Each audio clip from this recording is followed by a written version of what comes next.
دلوقتي هنخش في التريتمنت بلان. في التريتمنت بلان في عندنا الجزء الدوائي وفي الجزء العلاجي السلوكي. امتى بنستخدم العلاج الدوائي وامتى بنستخدم العلاج السلوكي وامتى الاتنين مع بعض؟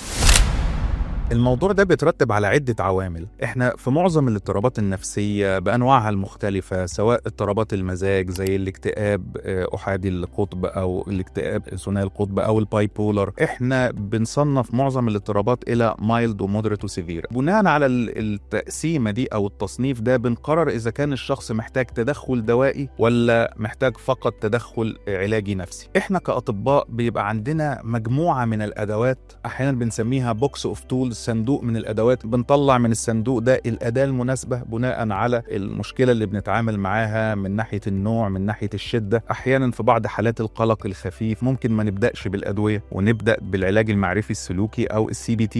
أحيانا بنستخدم أنماط مختلفة من العلاج النفسي زي العلاج بالتقبل والالتزام. أحيانا بيبقى فيه تدخلات علاجية بالDBT، العلاج الجدلي السلوكي. أحيانا في الحالات الخفيفة جدا لو كان الشخص مجرد بيمر بستريس او ما عندوش تعطل في القيام بمهامه، يعني ممكن نحوله احيانا انه يعمل نوع من الكونسلنج او الكوتشنج لو كان هو بس بيمر بمشكلة محتاج الارشاد فيها. مش دايما بيكون التدخل عنيف.